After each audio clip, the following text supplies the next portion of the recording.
Hello student, मैं Naresh Kumar math by Naresh ji sir classes में आपका हार्दिक स्वागत करता हूं।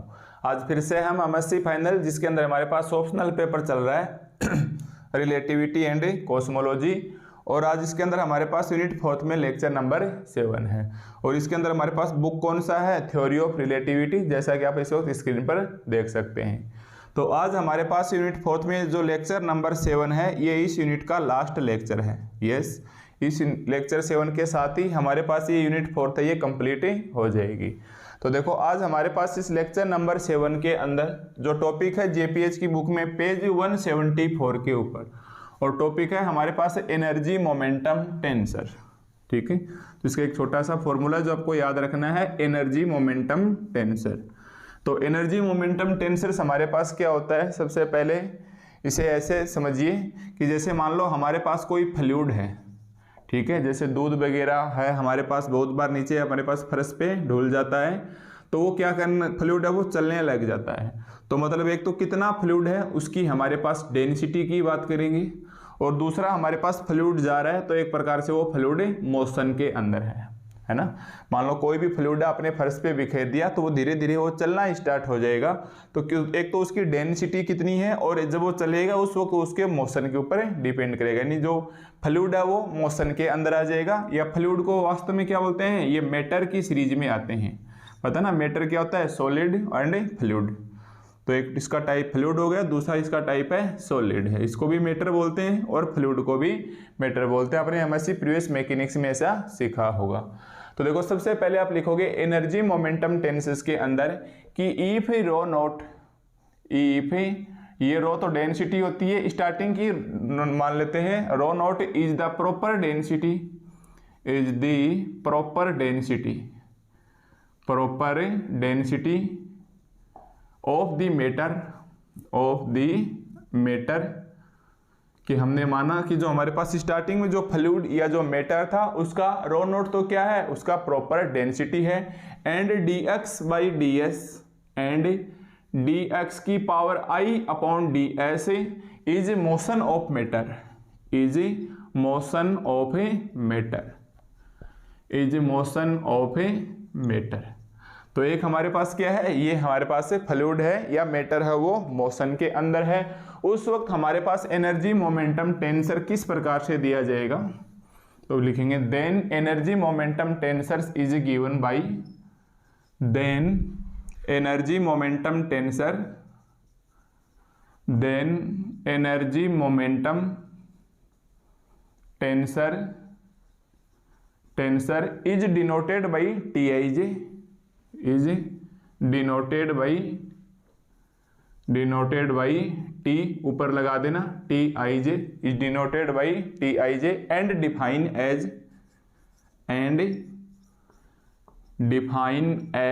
और किस प्रकार से डिफाइन है? TIJ is equal to rho naught C square dx की I upon ds into dx की j अपॉन ds, dx की i upon ds into dx की j अपॉन ds। तो ये हमारे पास जाना जाएगा energy momentum tensor, where rho naught is proper density of matter, dxi by ds and dxj by ds is the motions of matter, and c is light of a velocity. ठीक है, इन्हीं प्रकार का वेग। तो सबसे पहले तो आप ये लिखेंगे कि एक्चुअली हमारे पास एनर्जी मोमेंटम टेंसर किस प्रकार से दिया जाता है।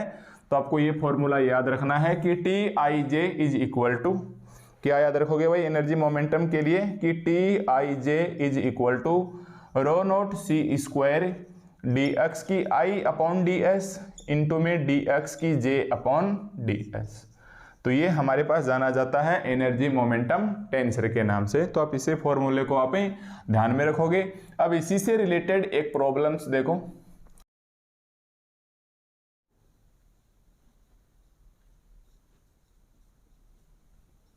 अब देखो ये हमारे पास प्रॉब्लम है जो पेज 174 के ऊपर है। क्या कहती है हमारे पास ये प्रॉब्लम कि if rho be the coordinate density of matter then prove that energy momentum tensor is given as, ठीक है, ध्यान से देखो हमारे पास है क्या दे रखा है, if rho be the coordinate density of matter then prove that energy momentum tensors is given as. अगर हमारे पास रो प्रॉपर डेंसिटी दे देता, देखिए ये तो कोऑर्डिनेट की डेंसिटी दी हुई है, अगर हमारे पास प्रॉपर डेंसिटी दे देता उस वक्त हमारे पास एनर्जी मोमेंटम टेंसर क्या आ जाता, T I J is equal to rho naught C square D X की I upon D S into D X की J upon D S. But हमें यहाँ प्रॉपर डेंसिटी ना देके कोऑर्डिनेट डेंसिटी दे दी है। अब अगर कोऑर्डिनेट डेंसिटी दे दी है तो आपको एक बार यूनिट फेस्ट में आना पड़ेगा। यस, आपने थ्योरी ऑफ रिलेटिविटी पढ़ते वक्त आपने ट्रांसफॉर्मेशंस पढ़े थे जिसके अंदर स्पेशल लॉरेंट ट्रांसफॉर्मेशंस था, गैलीलियन ट्रांसफॉर्मेशंस का आपने नाम सुना होगा। अगर नहीं सुना है तो यूनिट फेस्ट के लेक्चर 1, 2, 3 में आपने जो नोट्स तैयार किए हुए हैं उसके अंदर देखिए, वहां आपको आराम से मिल जाएगा। तो सबसे पहले क्या लिखेंगे इसके अंदर कि सिंस वी नो दैट, देखिए ऐसे लिखो सबसे पहले तो इट इज गिवन दैट, देखो it is given that rho be the coordinate density of a matter. क्या लिखेंगे सबसे पहले इसके अंदर कि it is given that, it is given that rho be the coordinate density, rho be the coordinate density, rho be the coordinate density of a matter. ठीक है, rho be the coordinate density of a matter. एक तो हमें ये दे रखा है। अब हम लिखेंगे कि since we know that, since we know that, ये हमें कोऑर्डिनेट डेंसिटी दे रखी है, इसके लिए हम लिखेंगे कि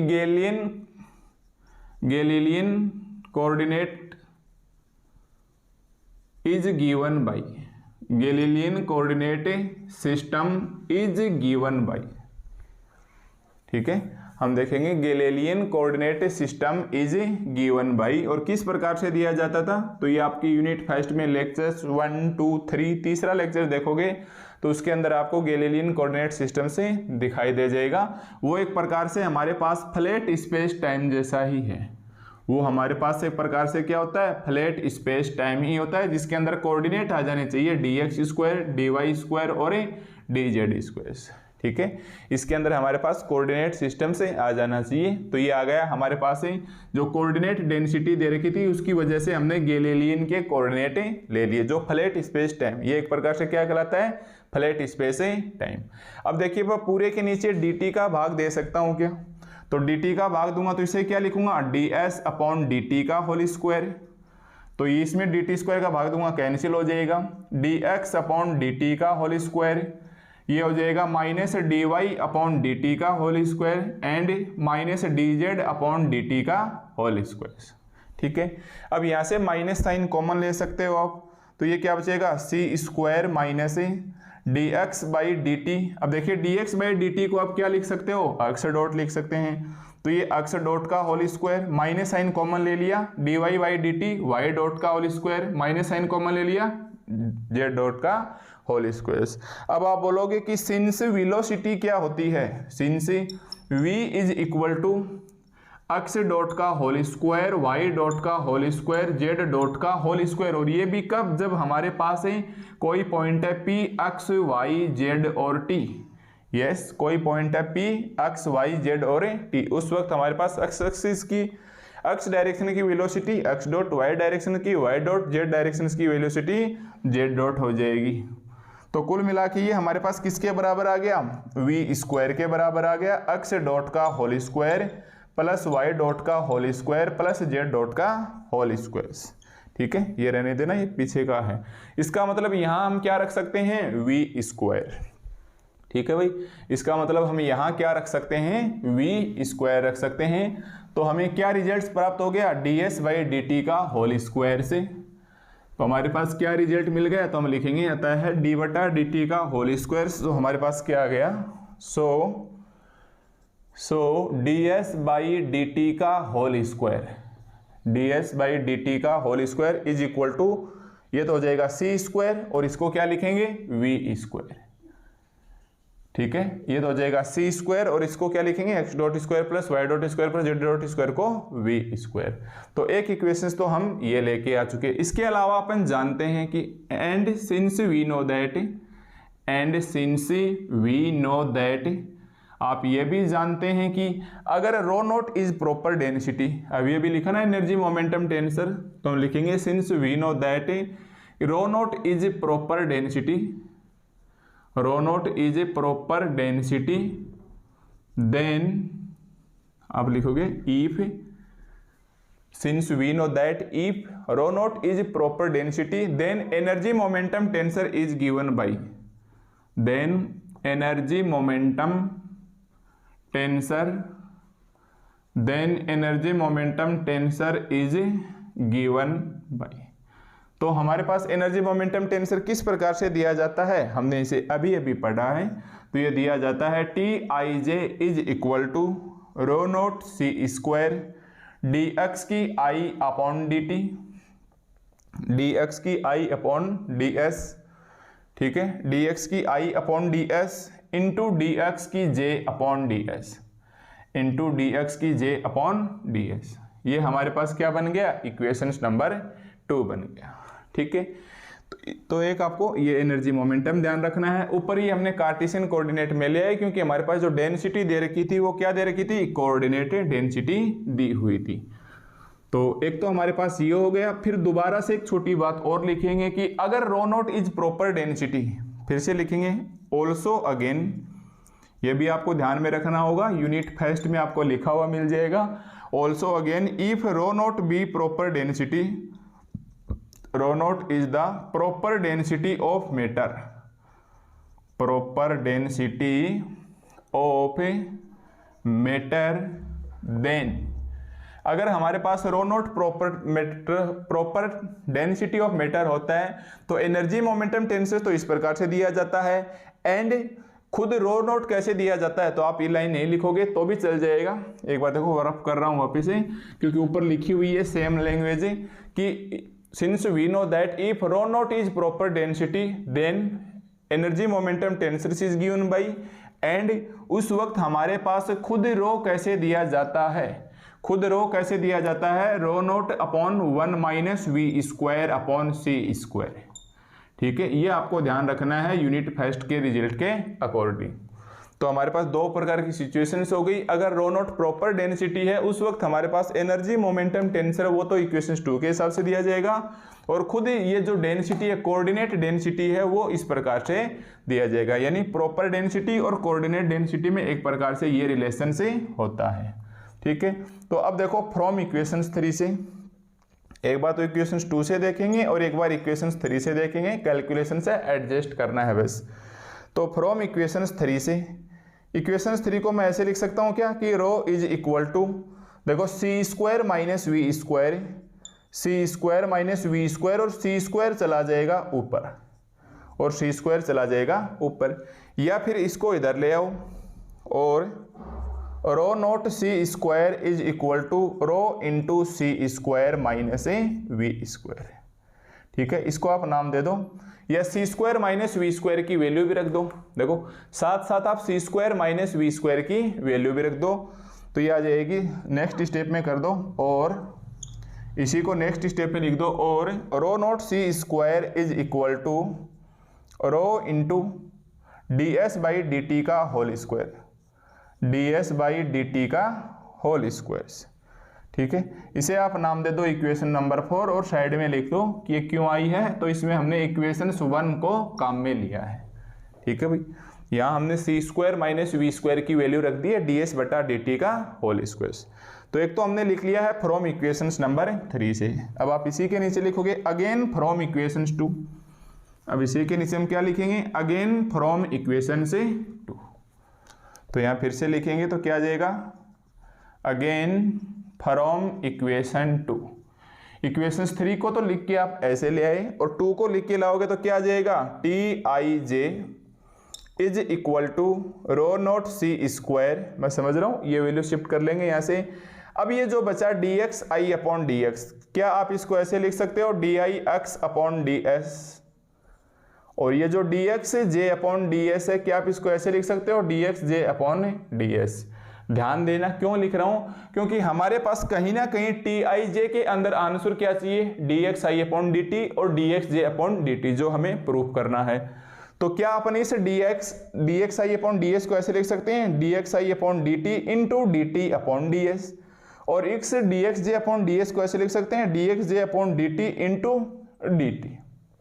वजह क्या है, क्योंकि हमें जो प्रूफ करना है, देखो ध्यान दीजिए साथ साथ टारगेट के ऊपर, कि प्रूफ क्या करना है, उसके अंदर dt नीचे आ रहा है, जबकि हमारे पास तो यहाँ s था तो हमने इसे t ले लिया। तो ये हमारे पास क्या बन जाएगा, साथ साथ आप using equations for low, using equation 4 काम में लेंगे तो हमारे पास क्या आ जाएगा, Tij is equal to rho naught C square की वैल्यू तो वहां से रखो, तो कितनी आ जाएगी, रो ds बटा dt का होल स्क्वायर। ठीक है, देखिए रो नॉट सी स्क्वायर की वैल्यू क्या आ जाएगी, रो ds बटा dt का होल स्क्वायर। यहाँ इक्वेशन 4 काम में लिया, ये बच गया मेरे पास है dxi अपॉन dt, और ये बच गया मेरे पास है dxj अपॉन dt, और देखिए ये क्या बच गया, dt upon ds into dt upon ds, ये बच गया dt अपॉन ds का होल स्क्वायर। ये क्या बच गया, इनटू में dt अपॉन ds का होल स्क्वायर। ठीक है, अब देखिए ds अपॉन dt के होल स्क्वायर से dt अपॉन ds स्क्वायर का कैंसिल्स, तो आंसर क्या आ जाएगा हमारे पास है, Tij is equal to rho dx की i upon dt into dx की j अपॉन dt। यस, देखिए dt अपॉन ds का होल स्क्वायर से ds अपॉन dt का होल स्क्वायर कैंसिल्स हो जाएगा, तो Tij इज इक्वल टू रो और dx की i बाई dt और dx की j बाई dt, ये हमारे पास दोनों बच जाएंगे, ds बाई dt के होल स्क्वायर से ये कैंसिल्स हो जाएगा, और यही हमारे पास क्या आ जाएगा, सॉल्यूशंस। और देखिए यही अपने को प्रूफ करना था, है ना, यही अपने को क्या करना था, प्रूफ करना था। तो ये, और हमारे पास एक छोटा सा एग्जांपल था जो एग्जाम में आपको पूछा जा सकता है कि एनर्जी मोमेंटम टेंसेस क्या होता है, और उसके साथ आप ये एक प्रॉब्लम्स को सोल्व कीजिए। ठीक है, अब देखिए नेक्स्ट,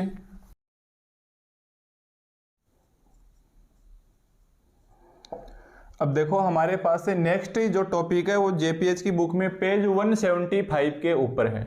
ठीक है, टॉपिक क्या कहता है हमारे पास, formula for energy momentum tensor. Question क्या कहता है हमारे पास है, ये टॉपिक है 3.18 का, नहीं 3.20 का, 3.20 का टॉपिक है। टॉपिक क्या कहता है कि formula for energy momentum tensor for perfect fluid. Yes, आज हमारे पास बात आ गई है परफेक्ट फ्लूइड के लिए, ये हमारे पास एनर्जी मोमेंटम टेंसर किस प्रकार से दिया जाता है। ठीक है, तो इसको करने के दो तरीके हैं, अपन उसी सिंपल तरीके से करेंगे जैसा हम पिछले लेक्चर्सों में करते आए हैं। तो इसका एग्जाम में क्वेश्चंस कैसे पूछा जाएगा, तो इसको बहुत ही ध्यान से देखना। क्वेश्चंस पूछा जाएगा सबसे पहले डिफाइन परफेक्ट फ्लूइड, और फिर आएगा prove that the expression for energy momentum tensor of perfect fluid is given by T की power uv is equal to rho naught C square plus P into V की power U की power V minus P G की power uv, where V की u is equal to D की dx की u upon ds। ठीक है, तो question में हमें पूछेगा एग्जामिनेशन के अंदर कि डिफाइन परफेक्ट फ्लूइड, तो सबसे पहले आपको इसी टॉपिक के अंदर लिखना है। चलो टॉपिक का नाम तो ये हो गया, बट एग्जाम में हमें क्वेश्चंस पूरे 20 नंबर का पूछा जाएगा। तो ये हमारे पास एक छोटा सा ही टॉपिक होगा, बहुत बड़ा नहीं होगा, तो ये सोच के खुश मत होना कि हमारे पास इतना बड़ा छोटा सा क्वेश्चन 20 नंबर का कैसे देगा, क्योंकि आजू बाजू की जो यूनिट आएंगी, जैसे मान लो यूनिट सेकंड आ गई, यूनिट थर्ड आ गई, इसमें कोई क्वेश्चन बड़ा दे देगा, तो वो टाइम बैलेंस के लिए ऐसे क्वेश्चन से डाल देता है। ठीक है, तो सबसे पहले हमें इसमें क्या करना है, डिफाइन परफेक्ट फ्लूइड। देखो नाम से ही स्पष्ट है कि हमारे पास जो फ्लूइड हो वो परफेक्ट हो। ठीक है, और परफेक्ट के लिए